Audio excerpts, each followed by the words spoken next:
새벽 깨우친 성도님들을 주님의 이름으로 축복합니다. 찬송가 465장으로 찬송드리겠습니다.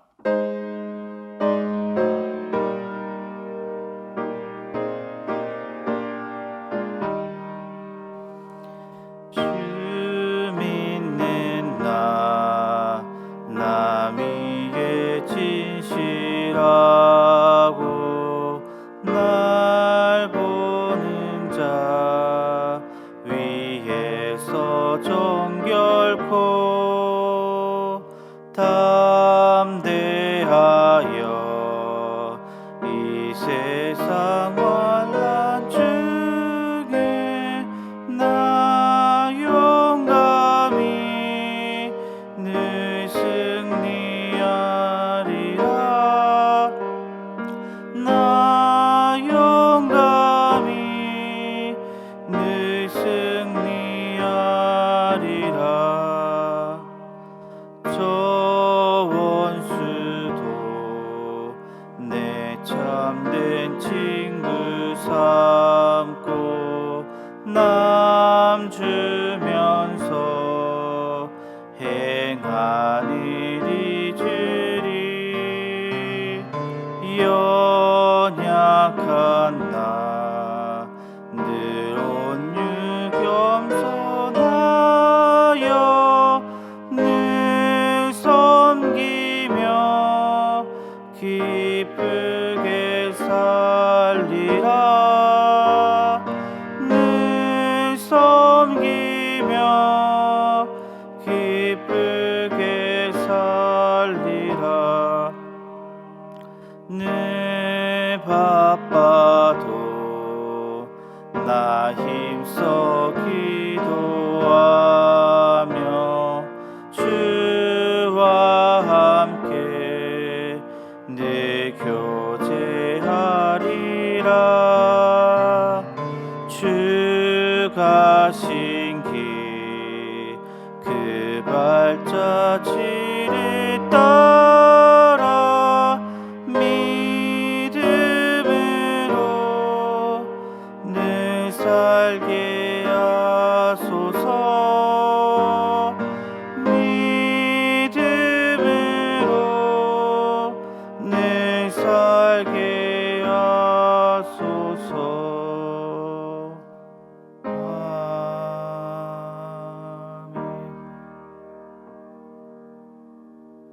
이 시간 기도 제목 가지고 함께 기도했으면 좋겠습니다.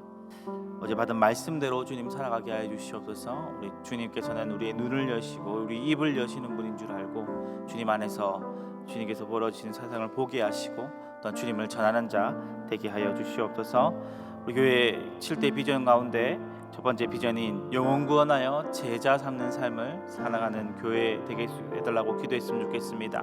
세상에 다른 많은 교회들이 여러 가지 것을 기치로 여기고 목표로 여기고 살아가지만 우리 교회는 영혼 구원하여 제자 삼는 이 목표를 온전히 붙잡고 나가게 하여 주시옵소서. 한 가지 더 기도해 주실 것은 많은 비로 인해서 피해를 입으신 분들이 너무나도 많습니다. 하나님 아버지, 비로 인해 피해 받은 분들 위에 주님께서 함께 하시고 위로를 다하여 주시옵소서. 복구하는 현장 가운데 필요한 모든 것들을 허락하여 주셔서 하루빨리 복구되어서 삶의 터전들이 회복되게 하시고 슬픔을 당한 많은 분들의 마음 가운데 주님의 위로가 함께하게 하여 주시옵소서. 비로 인한 인명피해가 없도록 주님께서 지켜주시옵소서. 우리 함께 기도 제목들을 가지고 함께 시간 기도드리겠습니다. 살아가는 내가 풍성하신 하나님 아버지, 너무나 감사드립니다. 우리에게 귀한 말씀을 주시고 너무나 감사드립니다. 엠마오로 갔던 두 제자를 이야기를 통하여 하나님 아버지여 주님께서 우리의 눈을 여시고 입을 여시는 분이심을 우리 어제 배웠습니다. 하나님 아버지, 우리 주님 안에서 우리의 막혀있던 눈들이 열리게 하시고 하나님 아버지, 알지 못하고 보지 못했던 것들이 주님 안에서 우리가 알게 하고 깨닫게 할 수 있도록 주님 도와주시옵소서. 하나님 아버지, 우리가 우리의 입을 여시는 그 주님을 의지하여 하나님 주님을 전하고 주님의 증거하는 자가 될 수 있기를 주여 간절히 빌고나오니 우리가 하나님 아버지 산 곳곳 어디에서든 하나님의 주의 말씀을 전한 자가 될 수 있도록 하시고 하나님 아버지 주의 말씀을 전하는 자 될 수 있도록 은혜 베풀어 주시옵기를 주여 간절히 빌곤합나이다. 하나님 아버지 우리 교회에 7대 비전이 있습니다. 그 중에 제일 첫 번째 비전 하나님 아버지여 영혼 구원하여 제자 삼는 교회가 되기를 주여 간절히 빌곤합나이다.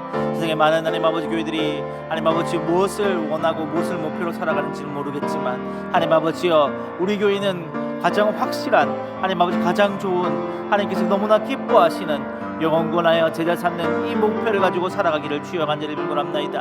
하나님 아버지여 주님이 원하시는 바로 그 교회가 되게 하여 주시옵소서. 영혼 구원하여 제자 삼는 그 교회가 되기를 주여 간절히 빌곤하오니 아버지 하나님 아버지에게 주신 하나님 아버지 그 목표가 온전히 주님 가운데 온전히 실행될 수 있도록 하나님 아버지 은혜를 베풀어 주시고 은혜 더하여 주시옵소서. 하나님 아버지여 하나님 아버지 며칠간 하나님의 큰 하나님 폭우로 인해 하나님 아버지여 많은 인명적인 재산적인 피해가 발생하였습니다.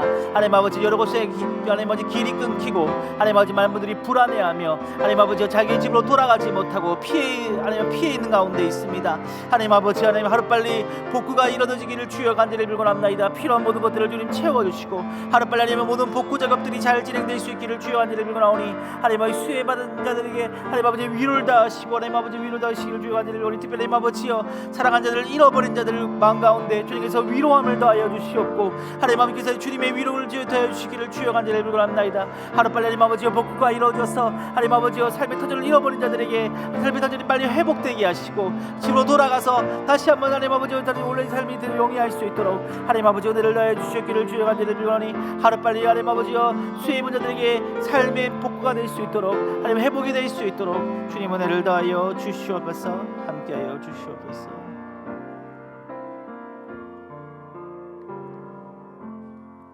저는 말씀 보겠습니다. 역대상 2장 1절에서 24절 우리 한 절씩 교독하고 마지막 절 함께 읽겠습니다.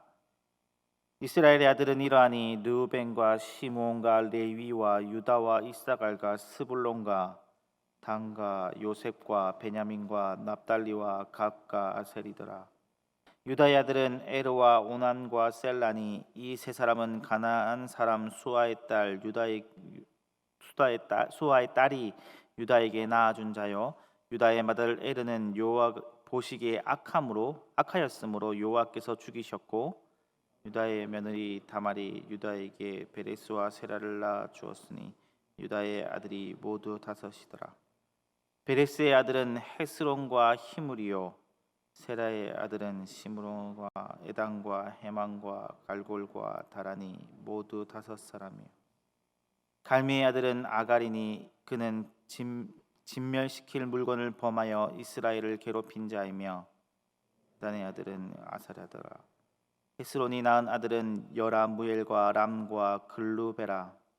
람은 아미나답을 낳고 아미나답은 나손을 낳았으니 나손은 유다 자손의 방백이며 나손은 살마를 낳고 살마는 보아스를 낳고 보아스는 오벳을 낳고 오벳은 이세를 낳고 이세는 맏아들 엘리압과 둘째로 아비나답과 셋째로 시므아와 넷째로 느다넬과 다섯째로 latte와 여섯째로 오셈과 일곱째로 다윗을 낳았으며 그들의 자매는 스루야와 아비가일이라.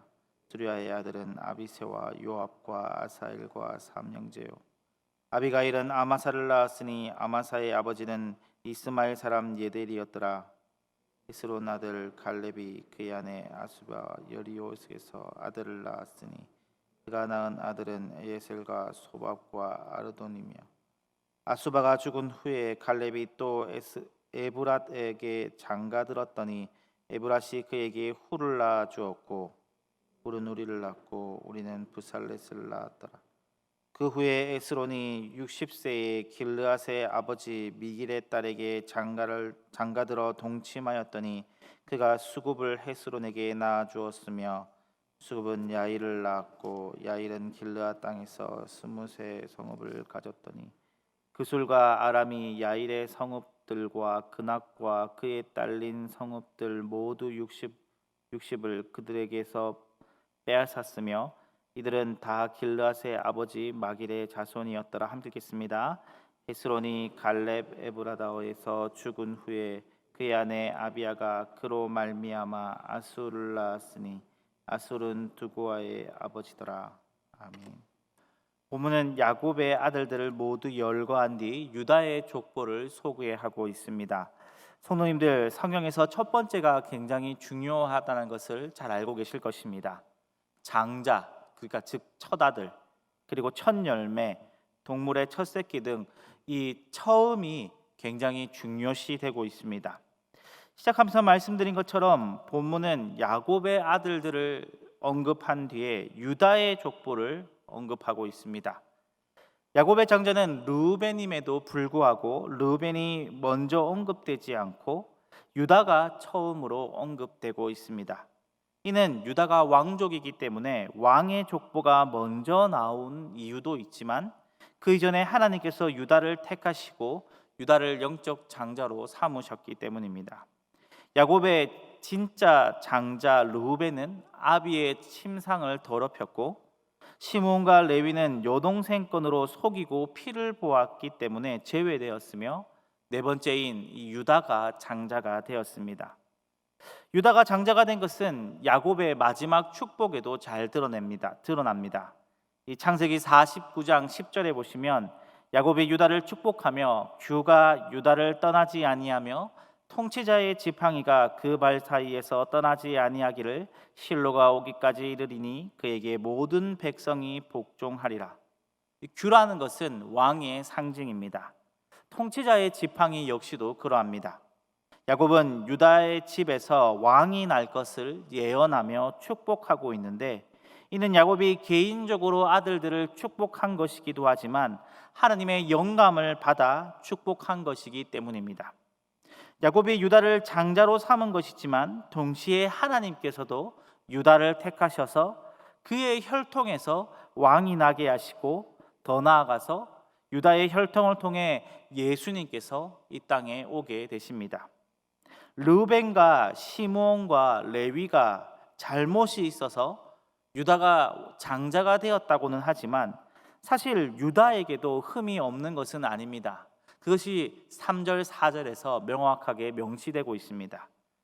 4절에 보니까 유다의 며느리 다말이 유다에게 베레스와 세라를 낳아 주었으니 유다의 아들이 모두 5이더라 라고 되어 있습니다. 유다의 첫 장자 엘은 다말과 결혼하였는데 3절이 이야기하고 있는 것처럼 하나님 앞에서 악을 행함으로 젊은 나이에 죽게 됩니다. 이것을 자세히 다루고 있는 장이 창세기 38장인데요. 창세기 38장 전체는 음란죄에 대해 다루고 있습니다. 따라서 이 첫째가 죽은 이유가 명확하게 밝혀지고 있지는 않지만 문맥에 따라서 아마도 이 첫째도 음란한 죄에 의해 하나님께 죽은 것이 아닌가 추정해 볼 수 있습니다. 당시 고대 근동 지방의 풍습은 첫째가 후손을 남기지 않고 죽을 경우에는 둘째가 형수에게 들어가서 후손을 남길 수 있게 해줍니다. 자신의 명의로는 도무지 경제 활동을 할 수 없는 여인들이 살아갈 수 있게 해주는 한편 형의 집안이 끊기게 하지 않는 그 당시의 풍습이었습니다. 그러나 오나는 이 둘째인 오나는 형의 집안에 후손을 남겨주어야 하는 의무를 망각하고 자신이 즐기기만 하다가 결국 하나님의 벌을 받아 똑같이 죽게 됩니다. 이런 일이 벌어지자 유다는 셋째도 죽을까 염려되어 다말에게 보내지 않습니다. 다말에게 아직 셋째인 셀라가 어리니 기다리라고 이야기를 하죠. 하지만 다말은 시아버지의 이러한 의도를 진작에 눈치챘습니다. 그러는 날 유다의 부인이 죽게 됩니다. 잠시간의 시간이 지난 후 유다는 양털을 깎으러 갔다가 상처하여서 외로웠던지 창기에게로 들어가게 됩니다. 그게 바로 며느리 다말이 분장한 것인 줄은 유다는 꿈에도 몰랐지요. 유다는 외상으로 자신의 신분을 나타낼 수 있는 도장과 끈과 지팡이를 줍니다. 후에 다말이 임신하였다는 이야기를 듣고 유다는 분기탱천하여서 이 며느리를 태워 죽이려고 합니다. 그때 다말은 이 뱃속에 있는 아이들의 아비가 바로 이 사람입니다 하면서 유다의 물건들을 내어 놓았고 그때야 일의 전말을 깨닫게 됩니다.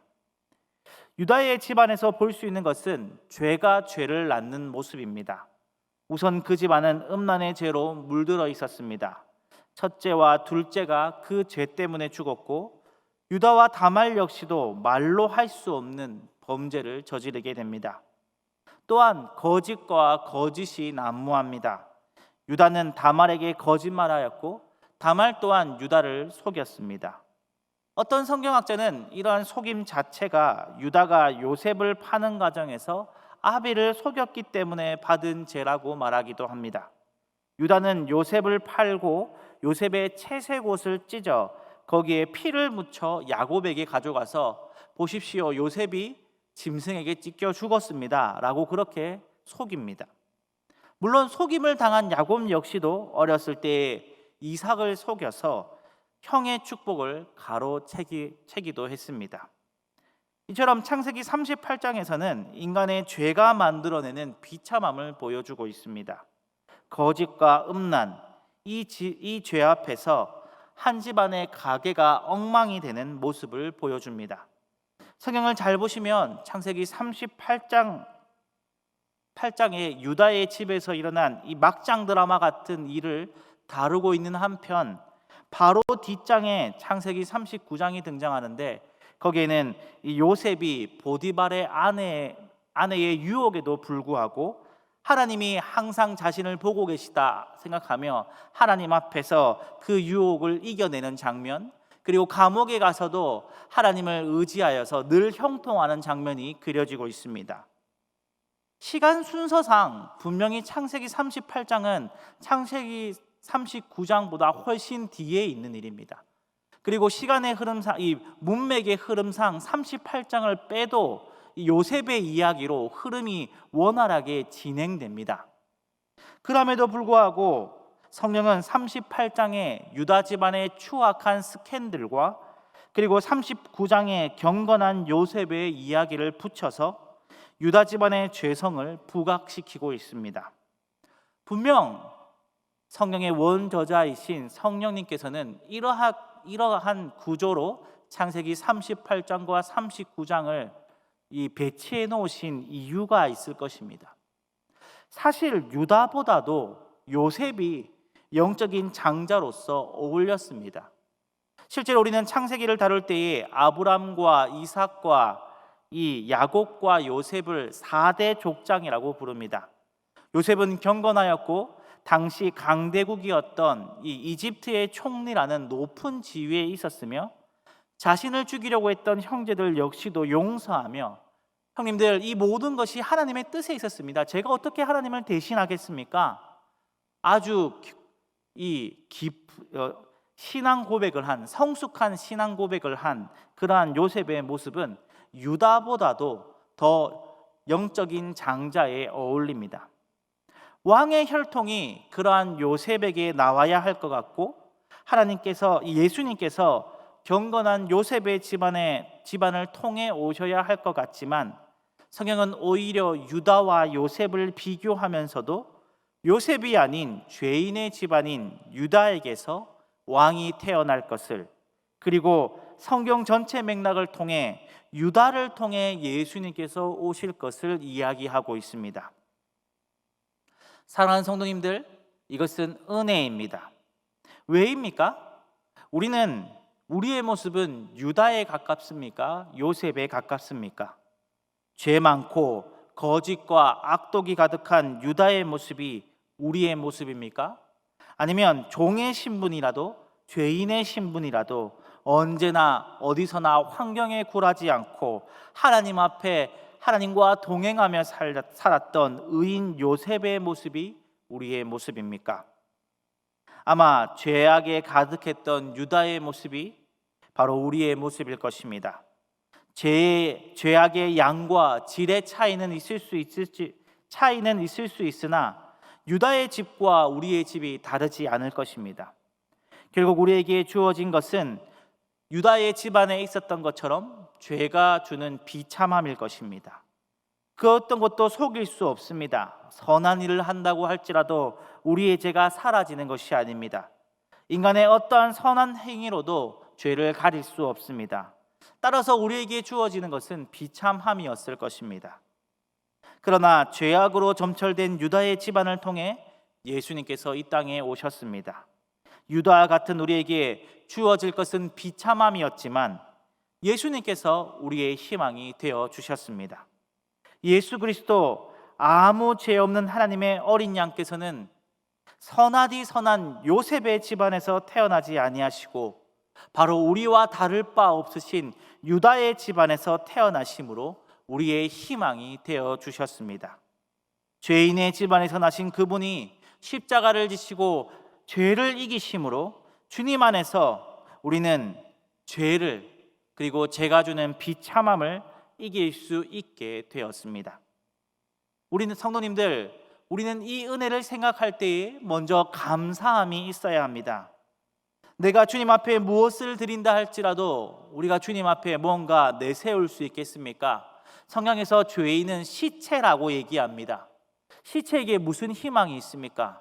그 어떠한 노력을 해도 살아날 수 없는 것이 시체입니다. 그런 상태가 바로 우리들이었다고, 죄인이었던 우리였다고 얘기하고 있습니다. 유다의 집안이 죄로 인해 비참함을 겪었던 것처럼 우리는 원래 비참함을 겪을 수밖에 없는 죄인이었는데 하나님께서 택하심으로 유다는 왕의 집안이 되고 또한 예수님이 오는 그러한 영광을 누리게 되었습니다. 우리 역시도 마찬가지입니다. 우리도 죄인이지만 비참할 수밖에 없는 죄인이었지만 하나님의 은혜로 우리는 회복되었고 우리는 주님의 자녀가 감히 되게 되었습니다. 이 얼마나 큰 영광입니까? 우리가 항상 이 감사함이 있어야 할 것입니다. 신앙생활을 하면서 죄에 빠지기 쉬운 그러한 상태가 바로 나는 이만하면 되었지라고 하는 것입니다.